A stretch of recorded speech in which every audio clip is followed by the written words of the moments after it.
es gente que lleva muchos años al ataque, confiados en que ellos son intocables, y esa confianza en realidad no tiene más sustento que la fuerza. ¿Qué pasa cuando ellos pierden esa confianza? Pasa como con los tipos que mienten y mienten y mienten, ¿viste? Y de golpe, de la forma más boluda, caen. Claro, vos podés mentir hasta que viene alguien y te dice, che, no había dicho tal otra cosa, eso es incompatible con lo que estás diciendo ahora, pero ahora están enfrentando estos cuestionamientos que antes no se les hacía. También me recuerda un poco a los bullies, cuando pierden apoyo, ¿no? Uh-huh. De golpe se quedan sin protección y no saben qué hacer. No hay almuerzo gratis.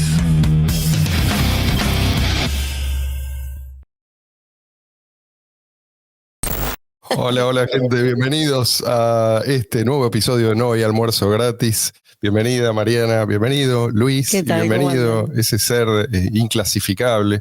Hemos dado en llamar Sebastián Ortiz Madrid. Señores, hemos tratado de iniciar este episodio ya 5 veces. Creemos, no lo tenemos confirmado, no nos consta, que BlackRock está detrás de estas interrupciones de señal. Vamos a ver si ahora podemos seguir. Yo personalmente estoy muy, pero muy feliz. ¿Por qué estoy feliz? Porque a la mala gente le va mal. Hace muchos años que a esta gente le va bien, pero no lo merecen, ¿sí? Ahora, digamos que esto todavía es algo como de nicho, ¿no? Los que estamos interesados en esto y seguimos a ver las revelaciones, pero hay muchas revelaciones, ¿no? De los Epstein Files. Nosotros estamos concentrados en lo que tiene que ver con la infiltración y el secuestro de Bitcoin. Pero hay mucha gente que, digamos, hasta ahora no estaban siguiendo el caso y ahora se dan cuenta de que hay mucho material interesante. Y esa gente tiene mucha más influencia ahora que antes. Quiero decir, hay gente con mucha más influencia ahora que antes. Antes eran solamente los que habían sido víctimas y los que sabían lo que había pasado. Ahora no. Ahora hay gente de distintas extracciones con intereses diversos. Y dicen, mira qué interesante. ¿Sí? Mira lo que pasó acá y cuáles son las implicancias de esto. ¿Sí? ¿Cuál es el problema que tiene la gente de BTC hoy en día?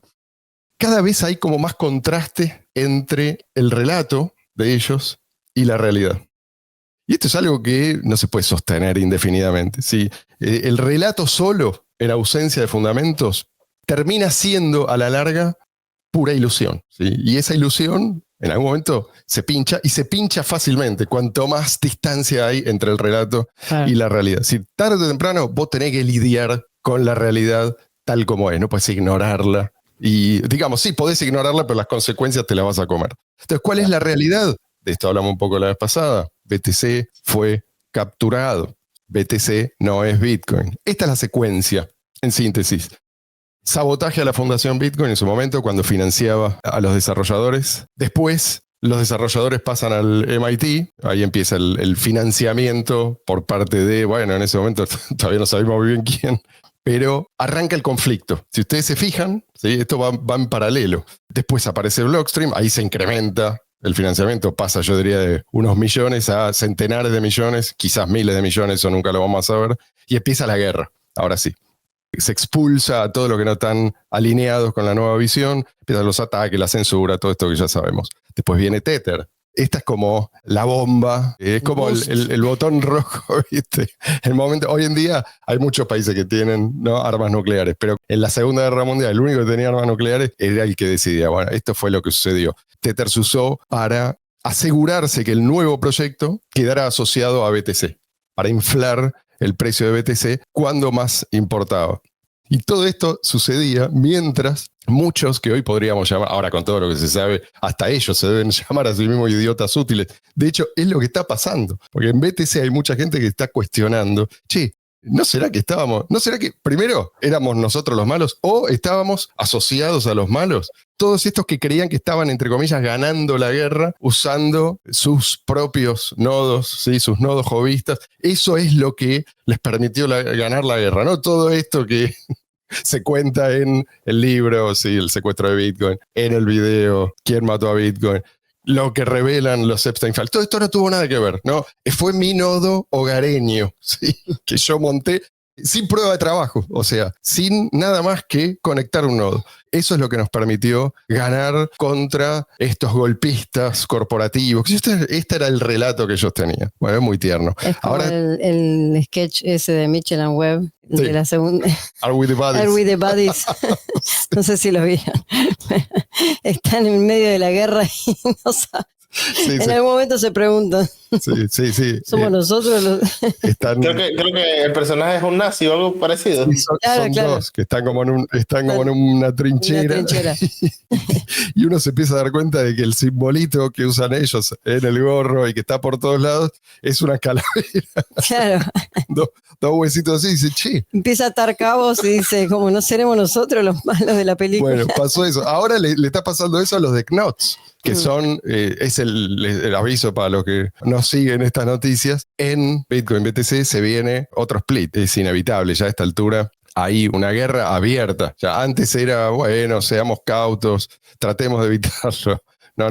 Bueno, y estos pibes están padeciendo muchas de las cosas que nosotros padecimos. Si bien, en realidad, gane quien gane, da exactamente igual, ¿sí? Porque ninguno está cuestionando el dogma fundamental de que la cadena de bloques tiene que estar artificialmente limitada, que tiene que haber bloques de 1 megabyte para siempre. De hecho, los de Knots en este sentido son aún peores. Ellos dicen que los bloques tienen que ser de 300K, no de 1 megabyte. Así que bueno, es loquero, pero no importa, digo, como en este momento están en contra del establishment, ¿sí? de Bitcoin Core. Son los rebeldes. Son los rebeldes, entonces ahora están entendiendo, quizás las cosas quizás fue injusto todo eso que le hicimos padecer a Roger Ver. Quizás tenía un punto Roger Ver. Sí, Seba, ibas a decir algo. Lo de Tether es un poco interesante porque, a ver, en una entrevista, Rick Rule decía a los inversionistas tengan cuidado de las compañías que piden tanto por acción y dice de repente, no hay nada que el gobierno haga que no lo pueda hacer mejor el mercado, incluso emitir documentos fiduciarios. Y yo como usuario, en el podcast mío se me ocurrió ponernos the good guys, los buenos. Por si acaso, no sabía yo cuánta razón tenía en ese momento, porque claramente lo que dicen es que la guerra de quinta generación es una guerra de información en donde no hay delineación entre civiles y agentes oficiales. Y entonces, claro, cuando funciona una operación psicológica es cuando la gente se cuestiona su propia interpretación de la realidad. Exacto, sí. Por eso es tan importante nosotros marcar esa línea. Sí, hay malos y buenos, sí. Es verdad que uno puede irse a un extremo, ¿no? En este maniqueísmo. No, de este lado están los malos, pero que no haya gente absolutamente mala y gente absolutamente buena, que no quiere decir que no hay una línea que trazar. Sí, hay gente que actuó mal, sea porque tomaron decisiones inmorales o porque se callaron la boca, en fin. Se puede establecer quiénes fueron las víctimas. Para algo tenemos un sistema legal, ¿sí? O sea, para establecer quién es el culpable. No es lo mismo el que te pone la pistola en la cabeza que el que tiene que entregar la billetera por esa razón, ¿sí? Aunque el que te puso la pistola en la cabeza, vos podés decir, no es necesariamente la personificación del mal. Y hasta podés encontrar quizás algún pretexto, qué sé yo. Y el otro... Sí, no necesariamente es un angelito, pero es importante establecer quién es el responsable de un crimen. Y este es uno de los peores crímenes que se han cometido contra la humanidad. Mirá lo que te digo. No porque ellos mismos tengan las manos, digamos, con las revelaciones que hay de los Epstein Files, hasta podría ser que sí, pero digo, no sé si tienen las manos manchadas de sangre o no, o de cuánta sangre, no se trata de eso. Se trata de los que intentaron quitarnos. Como humanidad, ¿sí? Sin esta herramienta estamos inermes frente al poder coactivo institucional, inermes frente al Leviatán. Entonces, lo que nos quitaron, o lo que nos intentaron quitar, porque lo estamos recuperando, es una herramienta básica de supervivencia. Sí, perdón, Seba. A propósito de lo que decís, acordate de cuando Milei hablaba de el calificar la devaluación de la moneda, el imprimir dinero como crimen de lesa humanidad. Fíjate, exactamente. Sí, no sé si Luis. Es muy importante, muchachos, distinguir los Epstein Files de los Einstein Files. Los Epstein Files es donde aparece Andy Back. En los de Einstein no aparece Andy Back. Solamente eso. ¿Me explicas lo de Einstein? Bueno, no importa. Dejémoslo ahí. Sí, vale. Un dato que el otro día mirando así en los grupos saltó una fecha que a mí me dejó, que te lo comenté, que me dejó bastante helada, y es de los primeros momentos en los cuales Epstein se refirió a Bitcoin en los mails, y ese mail, el primero, data del año 2011, de junio de 2011. Y yo pensé, digo, junio de 2011, nosotros arrancábamos con el blog, sí. El bitcoin.org, inocentemente.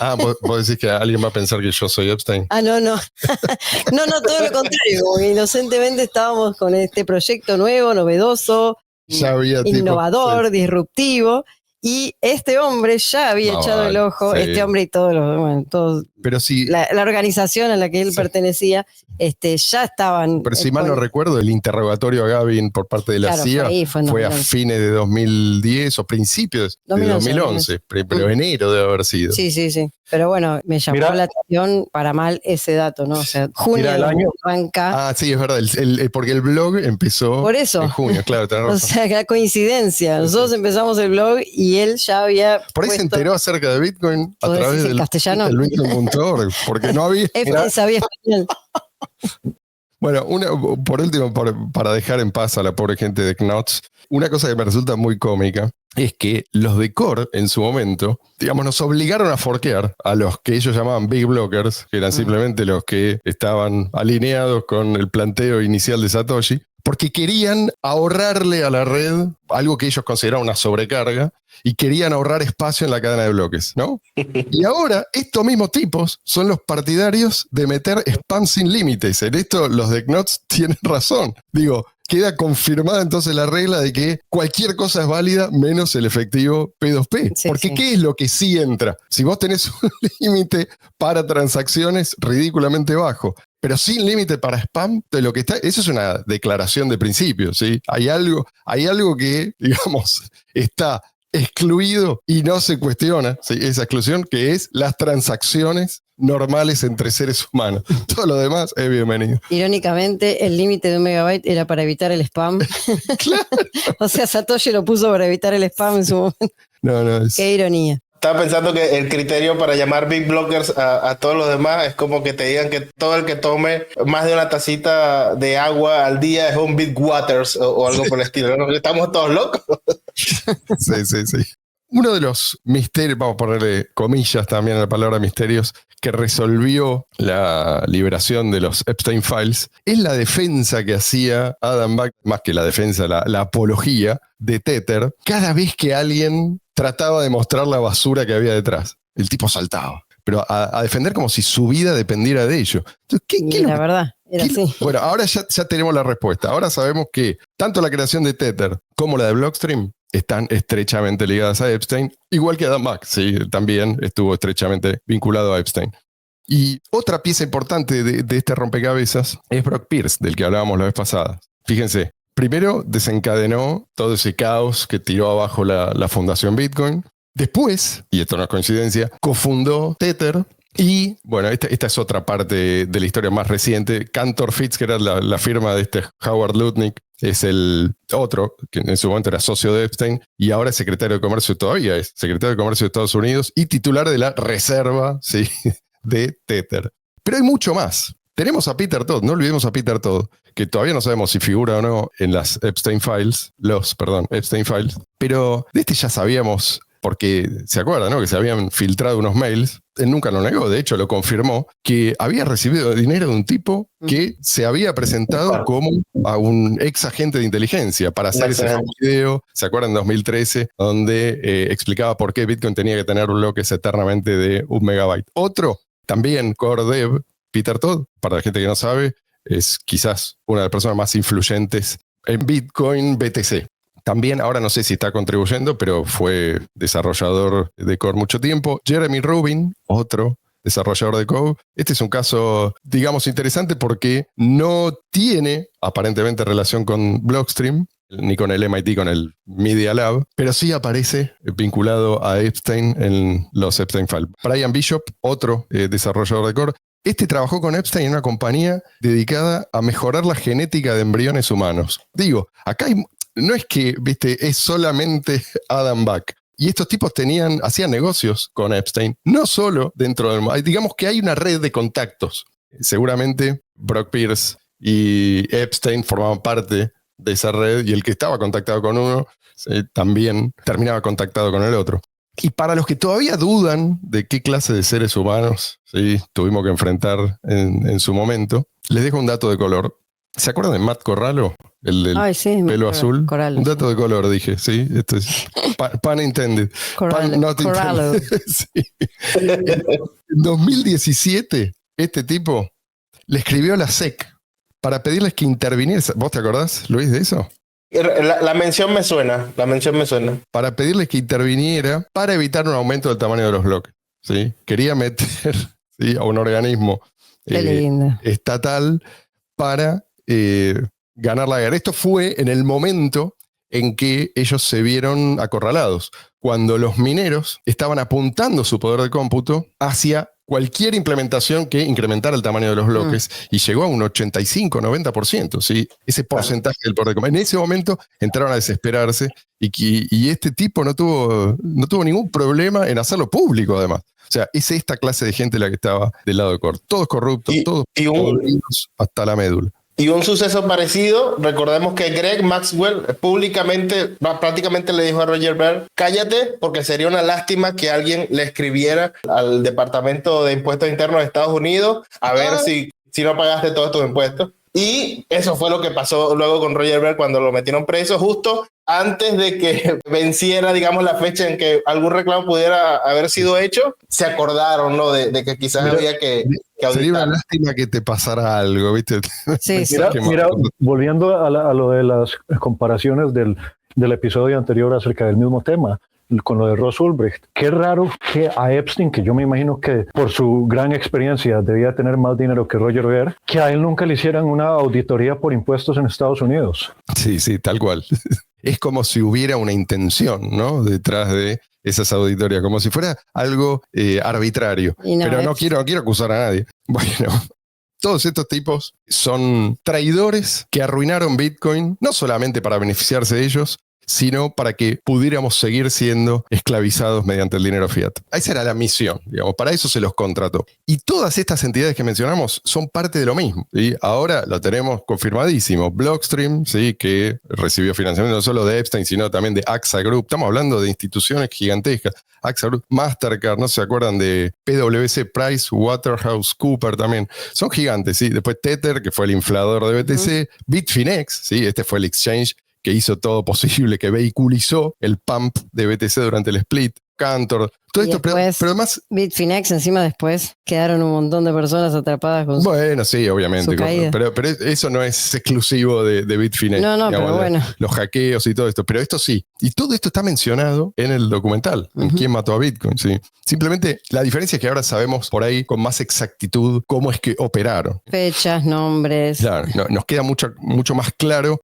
Por ejemplo, nos queda mucho más claro por qué todos de golpe, esto es lo que decía Luis la vez pasada, todos de golpe cambiaron de opinión, ¿sí? Y cambiaron de opinión, pero radicalmente de un día para el otro, ¿sí? Entonces, si vos seguís la línea de tiempo y decís, entonces esto estaba pasando justo en ese momento, incluyendo a Adam Back, que era un big blocker, ¿sí? Esto mucha gente no lo sabe, incluyendo a Gregory Maxwell. Ninguno de estos, antes del secuestro, decía, no, Bitcoin tiene que tener bloques de 1 mega para siempre. No, pero además cuando esto se debatía, lo tenés a Adam Back hablando de bloques mucho más grandes que de 1 mega y de además seguir aumentándolo gradualmente. No, y de golpe todos de acuerdo. Peter Wille diciendo un día, tenemos que pasar de 1 mega a 100 megas, no pasa nada y seguimos discutiendo. Al otro día diciendo, no, 1 megabyte para siempre. Perdón, Luis, ¿ibas a decir algo? Que eso pone mucha luz sobre la especulación que hiciste durante muchos años sobre qué le pasó a Teimos.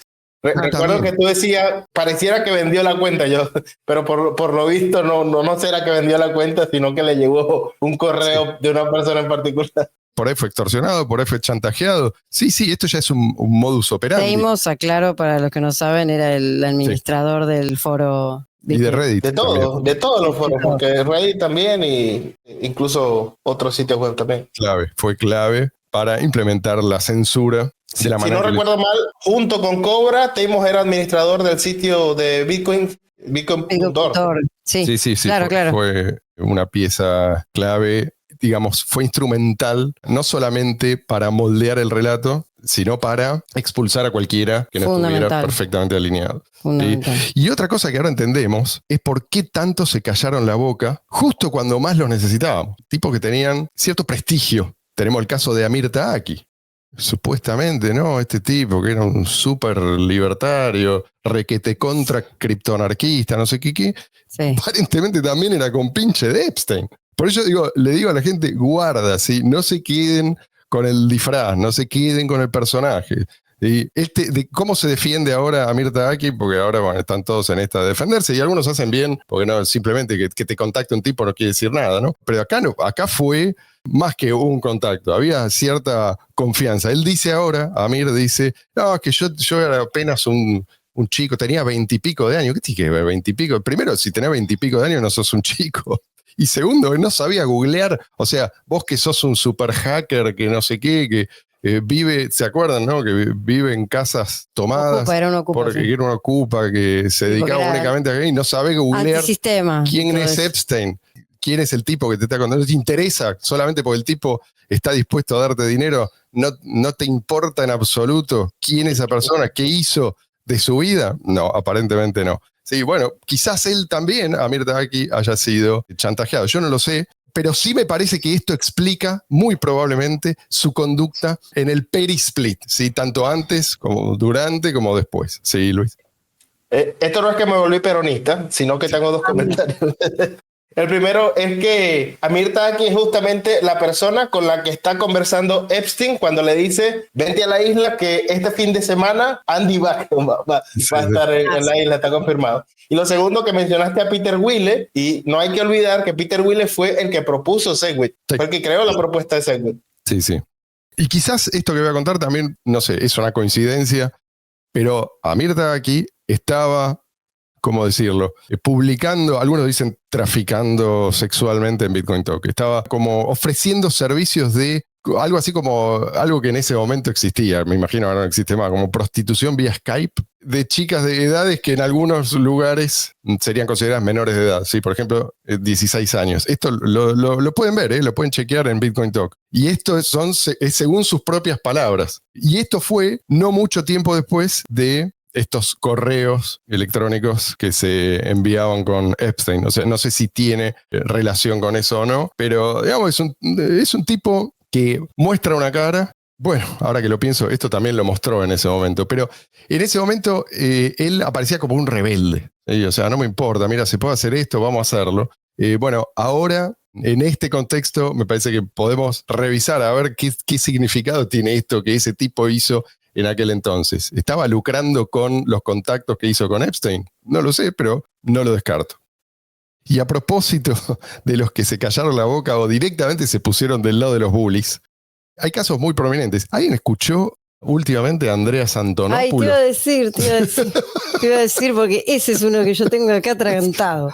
Pero yo me fijé, Andreas Antonopoulos o Eric Borges, ¿sí? Otro súper libertario, ¿no? ¿Algo acerca de los Epstein Files? Andreas Antonopoulos. Nada en absoluto. Andreas Antonopoulos está en un búnker, no sale, no responde. Bueno, este tipo tendrá algo que decir al respecto, aunque Y era un frontman de Bitcoin en ese momento. O sea, daba conferencias en todo el mundo. No, y además dijo, sí, Bitcoin tiene que escalar, no jodamos con esto. Y de golpe se cayó la boca y después cuando apareció de vuelta, apareció del lado de los small blockers. ¿Sí? Bueno, lo mismo con Eric Borges. Ahora está hablando exclusivamente, si te fijas, en X de su nuevo proyecto. Tiene un nuevo proyecto. Ahora está combinando cripto con inteligencia artificial. Pero de Epstein, nada. Es decir, de toda esta cuestión que debería interesar a cualquiera de los que estuvieron involucrados, no te interesa. O sea, toda esa gente con la que vos te aliaste están manchadas de esta manera. No decís nada, aunque sea para decir, no, mirá, disculpen, yo no sabía nada, o yo pensé que nada en absoluto, ¿sí? Esperando a ver si el tiempo borra la memoria. No, lo lamento, muchachos.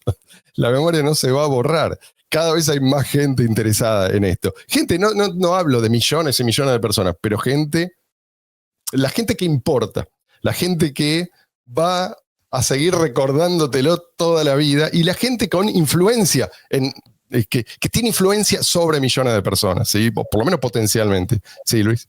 Para los que no tuvieron en los primeros años de Bitcoin, Andreas Antonopoulos era un tipo súper influyente que, aparte de ir por conferencias en todo el mundo, era el autor de lo que en ese momento era el libro de referencia de Bitcoin, antes, cuando no existía ni el patrón Bitcoin ni nada de eso. Y bueno, justamente estaba de ese lado de que Bitcoin no es caro. Nosotros ya sabíamos que los core devs, había demasiados indicios que los desarrolladores de core habían sido comprados, no cabía la menor duda. Pero ahora sabemos exactamente cuándo, y también sabemos cuándo, sabemos cómo, y sabemos por qué fue tan extremadamente sucia la guerra por el tamaño de los bloques, ¿sí? Es decir, no solo hubo censura, recordemos, porque hay mucha gente que no lo vivió y no tiene ni idea de la virulencia de los ataques, ¿sí? Censura, desinformación, propaganda, difamación, purgas, etcétera, etcétera. Pero además hubo ataques informáticos costosísimos. Yo creo que la virulencia y la coordinación de este ataque sugiere un costo de miles y miles de millones de dólares. Pero si vos te pones a pensar, para una organización como la CIA, esto es cambio chico, ¿sí? Porque además tienen fondos que pueden gastar discrecionalmente. No tiene que dar explicaciones. Perdón, Seba. Un tether más, un tether menos. Sí, tal cual. Ahora, hay quien dice, ok, Marcelo, ya veo venir la objeción. Ok, Marcelo. Yo digo yo. Te paran en la casa ahora. Me paran en la calle. En la calle. Pero ¿qué onda los mineros? No era, vos siempre decís, ¿no?, que el sistema de incentivos creado por Satoshi era una maravilla y que iba a encargarse de rescatarnos en situaciones como esta. Bueno, el caso de los mineros me parece que es importante entenderlo. Voy a tratar de referirme a esto brevemente porque después continuamos. Y quiero continuar con los intentos de defensa de estos personajes que figuran en los Epstein Files. Entonces, el caso de los mineros es importante entenderlo porque yo no creo que sea posible comprarse a los mineros para destruir Bitcoin. Simplemente porque los mineros necesitan que a Bitcoin le vaya bien para que a ellos les vaya bien. Exactamente. La prueba de que el sistema de incentivos funciona es que en realidad no pudieron comprarlos. Tuvieron que mentirles a los mineros. Sí, tuvieron que decirles que ellos eventualmente iban a aumentar el tamaño del bloque. No lo iban a aumentar en ese instante, pero más adelante, muy pronto, iban a liberar el tamaño del bloque. Iban a pasar de 1 a 2. Primero dijeron de 1 a 2, después de 2 a 4. ¿Qué sé yo? Había como distintas propuestas en competencia, pero era obvio, y ellos mismos lo decían, mentían, que no iba a quedar en 1 megabyte. Y recién ahí los mineros accedieron a apuntar su poder de cómputo a Core. Hasta ese momento pasaba lo que mencionábamos antes, ¿sí? La mayor parte del poder de cómputo estaba apuntando a implementaciones que buscaban escalar. Entonces no es como dicen algunos que los mineros fueron cortoplacistas, ¿sí? Es que fueron engañados. Y después, una vez que los secuestradores se quedaron con el ticker, ya está. Ahí ya no había vuelta atrás. Era demasiado tarde. Entonces, distinto habría sido el caso si los secuestradores hubieran intentado lo mismo con un Bitcoin ya escalable. Si vos tenés un Bitcoin que escala y ampliamente utilizado, ahí ya no importa lo que vos les prometas a los mineros. No les va a importar. No vas a lograr que apunten su poder de cómputo a una versión de Bitcoin que limita artificialmente el número de transacciones, porque no les conviene, ¿sí? Ahora vos dirás, el pampeo de USDT, ¿sí?, de Tether, al final también les sirvió a los mineros, ¿sí? Porque los mineros minan BTC y si el precio sube, eso también les sirve a ellos. Más allá de si sabían o no que se estaba usando USDT para pampear BTC. Pero, de vuelta, esto puede funcionar dentro de una ventana de tiempo muy breve. Una vez que se cierra esa ventana de tiempo, ya no surte efecto. ¿Por qué? Porque vos, aún si tenés un precio inflado, cada vez te entran menos nuevas monedas, con lo cual, digamos, no hay salida. Siempre en el futuro vos necesitas que haya suficiente actividad económica on-chain, porque los mineros necesitan reemplazar el ingreso de las nuevas monedas con monedas provenientes de fees, ¿sí?, del agregado de fees. Entonces, esto funcionó en ese momento, no podría haber funcionado en ningún otro momento. No sé si queda claro este punto. Pero bueno, vamos entonces a lo que dicen ellos, ¿sí? Porque es sintomático por primera vez. Y una cosa que quiere decir, cuando nombraste a toda esta gente, Andreas Antonopoulos, Eric Borges, todos estos, yo por ahí, de los que no estuvieron desde el principio, esta gente, porque están, por un lado, los desarrolladores que iban por la parte más de la tecnología y por ahí no tenían tanto que ver con la parte de la ideología o de la parte económica, ¿no? O sea, iban por otro lado, las discusiones iban siempre por otro lado. Pero todos estos otros que estaban en ellos, entre ellos incluyo a Roger Ver y a varios otros, eran los que eran más vocales en cuanto a la parte ideológica, o sea, anti-Estado, separar moneda de Estado y todo eso. Eran fervientes defensores de la separación de la moneda y el Estado. A niveles, o sea, y ellos estuvieron, tanto Eric Borges como, bueno, Roger y todos ellos, estuvieron en la primera BitConf, en la BitConf de Buenos Aires 2013. Sí. Dieron unas charlas fabulosas, o sea, estuvieron presentando proyectos, presentando todas estas ideas nuevas, que era todo novedoso, era poca gente, o sea, era bastante nicho en ese momento todo, pero es ahora muy esclarecedor ver todo esto, digamos, todo esto que sale a la luz, porque entendés por qué una persona que es tan convencida de estas ideas, tan en ese momento, ¿no? Con tanto entusiasmo por esta nueva herramienta liberadora, y de golpe callados la boca, o sea, silencio. Bueno, me dedico a mi proyecto, yo estoy en otra cosa, no sé qué, el otro no sé ni dónde está, o sea, como, bueno, ahora te das cuenta. Sí, te das cuenta.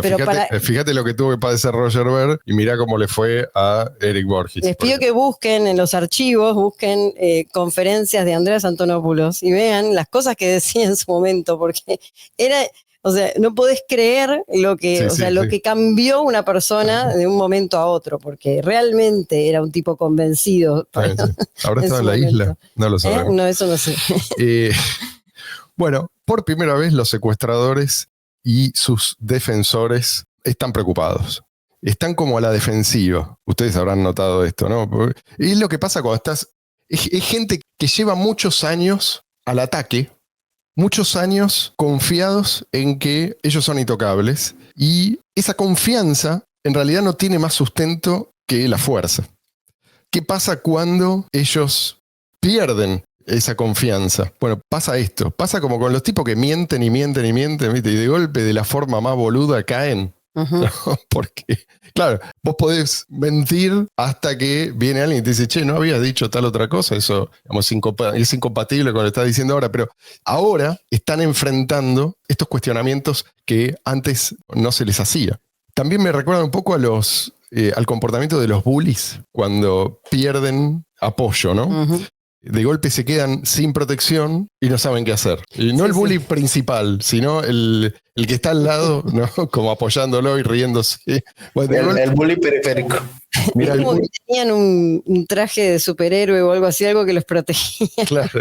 O sea, se le fue el poder, el superpoder, que es, bueno, mira, Marcelo, de información, porque su protección venía porque había información que no estaba disponible, que todavía no se sabía. Pero ahora que... Sí, no, y además hay cosas que sí se sabían, pero no había suficientes personas interesadas en la cuestión como para enfrentarlos a la evidencia, ¿viste? Entonces son todos conspiranoicos, no hagan caso. Bueno, ahora de golpe se ven ante mucha más gente que les hace preguntas incómodas, ¿no? Sí, Seba. Mira, Marcelo, vos sabés que en Frankfurt está una estatua de bronce de un toro y un oso. Y en inglés dicen que un bull market es un mercado pujante y un bear market es un mercado muy escéptico. Vos acabas de acuñar el término bully market. Exactamente. Este fue un bully market. Yo no sé si va a regresar, ¿sí? Ellos siguen rezándole a Saylor. Ya vamos a hablar de Saylor porque también figura en los Epstein Files, el señor Michael Saylor.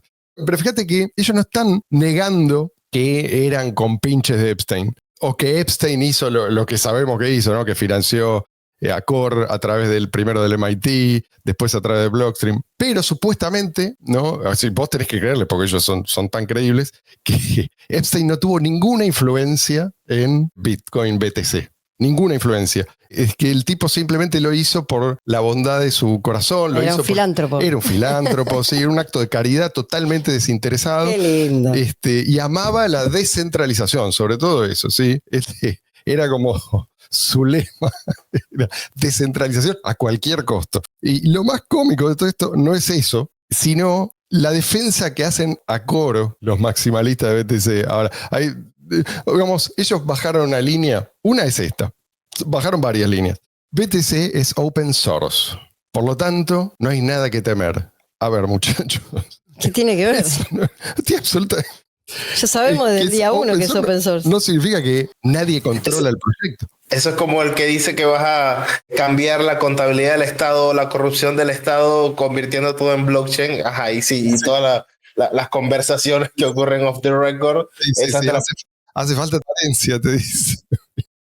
Bueno, de ahí la importancia de tener múltiples implementaciones, ¿no? Y de ahí la importancia también de la escalabilidad, porque en el momento en que hay un repositorio que es capturado, eso es lo que te garantiza que va a haber suficiente interés en reemplazarlo, que es lo que vimos en BCH. Ojo, ya hay precedentes de esto, ¿sí? Bueno, ¿qué otras cosas dicen? Te dicen, por ejemplo, que bueno, que era un contacto, un amigo nomás, no imagines cosas, ¿sí? No puedes probar nada. Bueno, esto cuando vos señalas que Adam Back evidentemente estaba, o sea, no era simplemente que el tipo lo contactó a ver qué onda esto de Bitcoin. No, Adam estuvo en la isla. Pues quizás fue porque, no sé, tenía linda vista al mar, o porque, no sé, se comía bien, se comía rico pebete. Muy buen pescado. Pero ahí estuvo. Y atando cabos, se entiende por qué estos tipos resucitaron a Adam Back. Esta es una figura clave. Porque mucha gente cree que Adam Back hizo grandes contribuciones a Bitcoin. No es cierto. No es cierto que Adam Back, a ver, esto hay mucha gente que lo cree. Eso es muy nunca importante decir. No es cierto que Adam Back inventó la prueba de trabajo, ¿sí? Y este fue uno de los errores de Satoshi Nakamoto. ¿Ven? Para los que dicen que Satoshi no era Dios, tienen razón, ¿sí? Satoshi lo menciona a Adam Back en el white paper. Andy para los amigos. Andy para los amigos. Bueno, Adam Back no le dio bola a Satoshi. Imagínense cuando Satoshi lo contacta a Adam Back, esto es incluso antes de la publicación, ¿no?, del white paper, o ahí, digamos, o sea, todavía no había lanzado Bitcoin. Es decir, que Adam Back tuvo la oportunidad de convertirse en un early adopter, super early adopter, pero no le dio bola a Satoshi y recién invirtió en BTC cuando ya había superado los $1,000. Esto lo contó en un podcast, me acuerdo en su momento. Sí. No me hace falta confirmación, porque lo escuché de su propia boca. Sí. Adam Back pudo haber sido un Halfini. Sí. Pero ¿por qué digo que él era el candidato ideal para comprarse? Porque, bueno, evidentemente es un tipo fácilmente corruptible, pero además es un tipo que estaba con la sangre en el ojo, por esta razón, ¿sí? Él había tenido esa oportunidad que desperdició y ahora tenía una nueva oportunidad, ¿sí? Además, quizás... Una revancha. Sí. O sea, quizás sea un tipo fácil de chantajear porque tiene, no sé, tiene, como dicen hoy, gustos raros. Eso no lo podemos confirmar. Cuando el tipo invirtió en Bitcoin BTC, eso fue un pico. Hoy parece poco, $1,000, pero en ese momento era justo antes de una caída estrepitosa. Sí. Es decir, que este tipo no solamente llegó tarde con respecto a 200. A 200. Cayó a 200 y quedó ahí planchado en 200 por un tiempo largo. Claro. Entonces, después de ese desplome lo contactan y le proponen convertirse en la cara visible de Blockstream. Y después de eso, tratan de convencer al rebaño de que él es Satoshi Nakamoto. Aunque no hay persona, no se me ocurre persona más en las antípodas de Satoshi Nakamoto que él. Pero él, digamos que juega con eso también. Sí, no sé si vieron la película en la que están él con Peter Todd. Sí. Que, digamos, acusándose mutuamente en chiste de ser Satoshi Nakamoto. Bueno, esa película es reciente, está muy buena. Está buena. Quiero decir que está bien hecha, pero tiene un propósito, que es desviar la atención de lo que realmente sucedió. Y les voy a contar algo que nunca conté, por lo menos no en público. A mí me entrevistaron para esa película, a mí y a Leo Beltrán. Nos entrevistaron durante, hablamos como un par de horas tranquilamente con el texto, ¿te acordás? Esto fue en 2022 en San Kitts.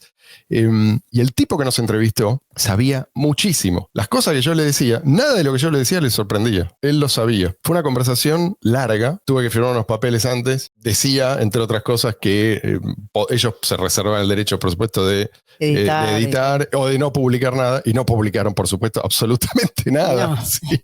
Porque todo lo que yo decía iba en contra de esa conclusión que sacan al final, que probablemente sí, Satoshi es Adam Back, una ridiculez absoluta, pero tiene un propósito, ¿sí? Encaja en este plan. Ya, de HBO.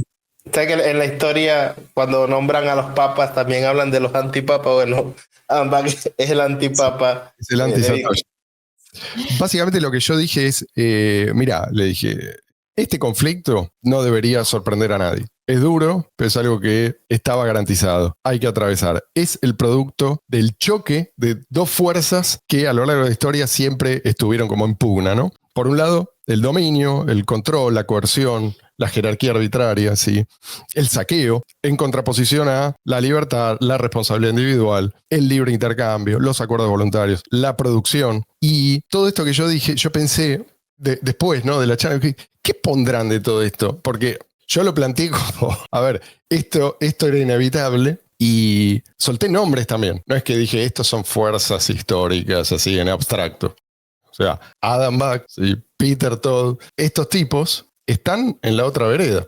Y resulta que al final de esta película, ellos los ponen como en un pedestal y sugieren que alguno de estos dos es Satoshi Nakamoto. Creo que ponen hay una breve entrevista a Roger Ver como para, simular que, bueno, le damos voz acá a todos. La habrán recortado, para que no moleste demasiado. Pero claro, alguien más, HBO, por supuesto, no va a ser el que refleje fielmente lo que sucedió. Vamos a ver qué pasa en el futuro, ¿sí? Porque hay mucha gente más atenta y consciente de lo que pasó. Entonces quizás es algo que nos está faltando todavía, ¿sí? Una buena película o un buen documental acerca de... pero no documental como el que hizo Luca, Quién mató a Bitcoin, sino un documental entrevistando a los protagonistas.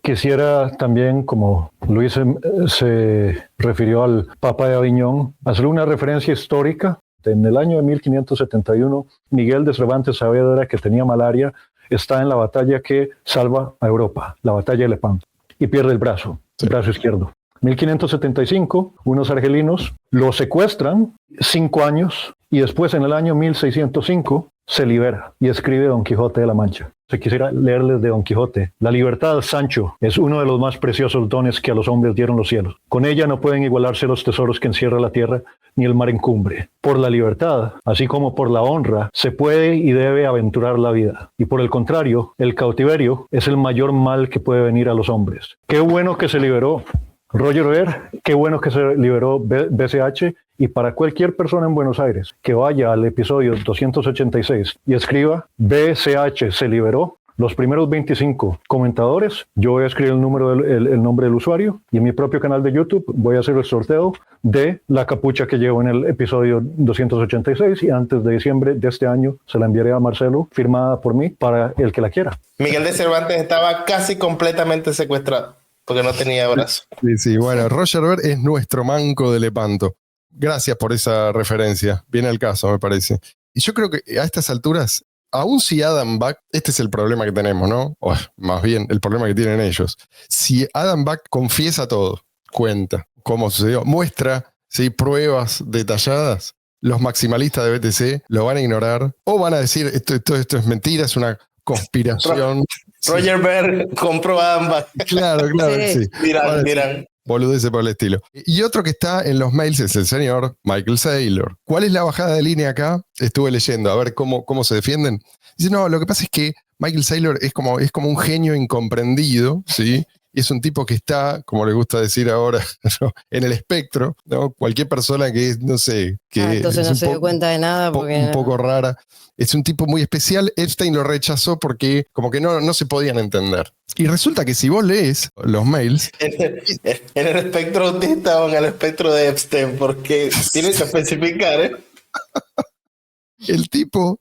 Lo que se desprende de los mails es que, si yo no entiendo mal, es que Saylor le está ofreciendo guita a Epstein para que lo meta en la isla, ¿sí? No sé si fue o no a la isla, pero digo, ¿qué tiene que ver esto con que si el tipo es un genio o no? O está en el espectro, o sea, está el tipo ahí. Y después no sé cómo terminó esa historia, pero bueno, el argumento por excelencia, sí, está en su defensa / ataque es, pero Epstein también invirtió en Coinbase. Ojo, los de Coinbase estaban a favor de aumentar el tamaño de los bloques. Entonces no podés decir que Epstein estaba de un lado y no del otro. A ver, sí, es verdad, Epstein invirtió tempranamente en Coinbase porque sabía que Coinbase, como otras plataformas centralizadas, iban a ganar relevancia con un BTC desfuncionalizado, ¿sí? No porque era partidario del modelo de Satoshi. Y sabía perfectamente que lo que le daba el control de Bitcoin BTC era el control del repositorio. Esto era lo que le garantizaba el descarrilamiento, digamos así, de BTC. Coinbase en ese momento era algo minúsculo, sobre todo si lo comparás es prácticamente indetectable comparado con todos los que financiaron a los small blockers. ¿Sí? Recordemos, Mastercard, AXA Group, lo que sabemos, ¿no? PwC, Epstein y todo lo que estaba seguramente detrás de Epstein. Y ni hablar todo el dinero que recibieron por debajo de la mesa, que es quizás lo que explica por qué aún hoy siguen ahí sin haber conseguido hacer de ninguno de sus productos algo rentable. Esto es algo que todavía no se entiende bien, ¿no? ¿De qué vive esta gente? Porque, sí, Luis. Igual a mí me despertaría un poquito de curiosidad lo de Coinbase, porque recuerdo el momento en el que todos estábamos esperando, ok, hay un gran volumen de Bitcoin Cash en Coinbase que no se han comenzado a comerciar. Cuando se comiencen, eso va a ser clave para determinar cuál va a ser el precio futuro de estas monedas. Y justo cuando abrieron el comercio, el precio comenzó a subir, de repente se buguea Coinbase durante un tiempo considerable y eso afectó muchísimo el precio de BCH de ahí para adelante. Así que sí, yo quedaría con la curiosidad de si al menos alguien interno tendría ese influencia.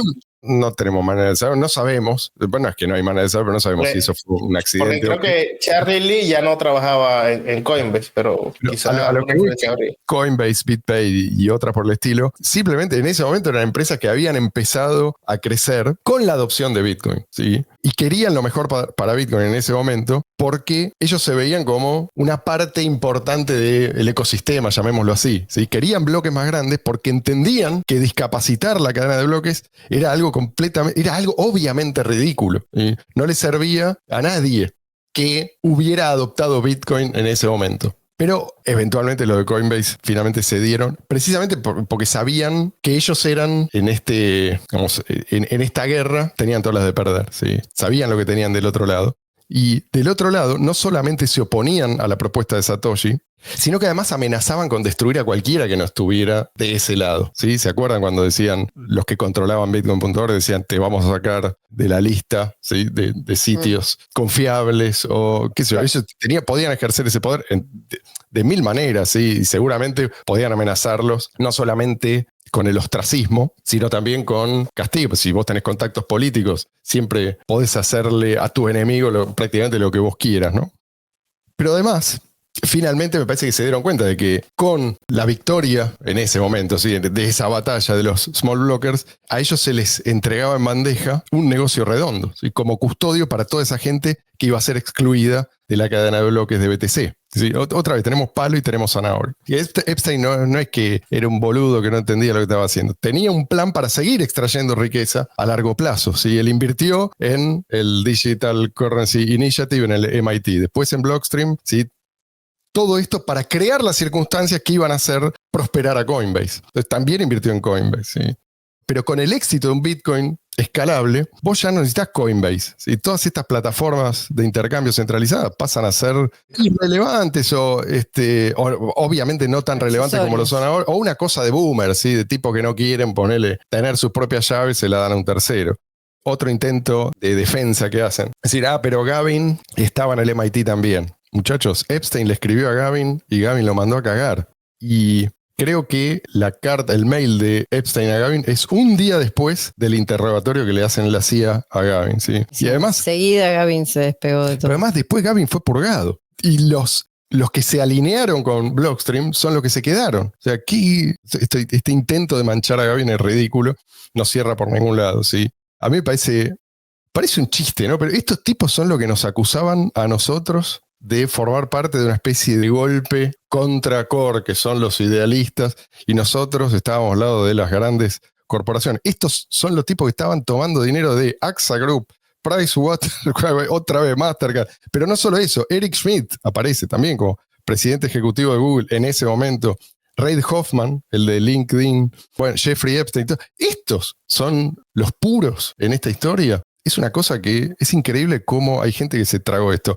Bueno, vamos a concluir porque Mariana se está impacientando. Quiero dedicar unas palabras a toda esta gente que tiende al desánimo, ¿sí? Dice, no, esto no tiene arreglo, mirá qué horrible, sí, ahora se está hablando de cosas, no sé cuánto de esto es cierto, ¿no? Que se comían a chicos, que no sé qué, las cosas que cuesta imaginar, ¿no? Como un ser humano no solamente puede hacer eso, sino que monta toda una estructura para hacer de eso una práctica común y se conecta y está tan bien conectado con mucha gente influyente. Asusta un poco, ¿no? Yo lo entiendo, pero pongámoslo en contexto, en serio. Aún si todo eso es cierto, ¿no? Fíjense que esto se intentó mantener en secreto. Hay muchas civilizaciones en las que esto era algo que se mostraba y que se celebraba públicamente. Acuérdense de los romanos. Celebraban sus famosos juegos y no era una cosa excepcional. Y tenían estos teatros en todas partes del imperio. No podemos remontar, si ustedes quieren, mucho antes a otras civilizaciones. Pero no es cuestión de hacer una competencia de cuál era más brutal. Pero digo, esto que estamos viendo no es algo excepcional. Aun si todas las cosas que sospechan los más conspiranoicos son ciertas, no es excepcional. Lo excepcional es que tanta gente lo condene. Fíjate que hablábamos recién de Roma. Los romanos eran los civilizados, ¿sí? El otro día leía, en su tiempo, ¿no? acerca de los druidas. Resulta que no eran inventos de los romanos lo que hacían los druidas. Hay evidencia que lo prueba. Es decir, hay textos que dicen, no, mirá, estos tipos se dedicaban a hacer grandes sacrificios humanos y hacían sacrificios humanos para prácticamente cualquier cosa. Bueno, no, hay evidencia de sobra de que esto no era un invento de los romanos para conquistar nuevos territorios, ¿sí? Como hacerlos quedar mal para decir, bueno, sí, nosotros acá evidentemente somos superiores. No, realmente me puse a leer porque yo noté cierta como una tendencia nostálgica que busca rescatar un supuesto orden perdido, una jerarquía. Sí, y hay un canal de YouTube, no importa, no viene al caso, pero hablaba de los druidas. Pero un cachito, yo me acordaba lo que había leído yo de los druidas, no me parecía precisamente, sí, gente virtuosa. Y sin embargo, este pibe, claro que habrá leído, qué sé yo, no sé de dónde habrá sacado que era una sociedad ejemplar. Bueno, no, creo que tenemos que liberarnos de esta fantasía de que hubo tiempos mucho mejores que este. De hecho, si vamos por ahí, te digo que no hubo tiempos mejores que este. Y deberíamos entonces estar agradecidos. Deberíamos estar agradecidos, entre otras cosas, porque la revolución a la que podemos unirnos es una revolución pacífica. Es decir, esta vez no tenemos que salir a matar a nadie, no tenemos que morir. Y quizás por eso sea esto lo único que merece realmente llamarse revolución. Este pibe que yo digo tiene un canal de YouTube importante, pero no es el único. Hay varios tipos que están así como desencantados con la modernidad y buscando inspiración en otro tipo de sociedad, en sociedades premodernas, ¿sí? Como por ejemplo los antiguos romanos, que no olvidemos, ellos basaban su economía en la esclavitud, pero a una escala que no tenía precedentes en toda la antigüedad, hasta donde sabemos, ¿no? Se entretenían viendo gente torturada y despedazada por bestias en los circos, y esto para ellos era algo normalizado. O como los druidas, que eran una especie de casta sacerdotal, tenían otras funciones también. Por lo que sabemos, eran tipos sumamente imaginativos a la hora de diseñar formas de torturar a sus víctimas sacrificiales. Yo menciono estos ejemplos no porque la modernidad esté libre de salvajadas, incluso peores. Los menciono porque en su tiempo, en general, la salvajada no solo no era cuestionada, sino que era glorificada. Y piensen además lo que nos espera si nos va bien. Digo, ellos quieren usar la zanahoria. Pongamos nosotros nuestra zanahoria. ¿Cómo luciría el mundo con la moneda separada del Estado? BTC fue secuestrado para desfuncionalizarlo como moneda. Le quitaron el valor fundamental. Pero, ¿qué pasa si suficiente cantidad de gente se da cuenta de esto? Y mucha gente se está empezando a dar cuenta. Bueno, los secuestradores se estarían quedando con un BTC no solo inútil, sino también depreciado. Mientras los demás huyen hacia la versión funcional de Bitcoin. Y eso, mis queridos amigos, es lo que yo llamo un final feliz. Oremos porque así sea. Gente, voy a proceder a despedirme porque me parece que estamos batiendo récords. Es que esto da para mucho. Pongan sus likes, ¿sí? ¿Cómo se los tengo que decir? Por favor, suscríbanse. Es mucho pedir. Cuídense mucho. Nos volvemos a encontrar la semana que viene con un nuevo episodio de No hay almuerzo gratis.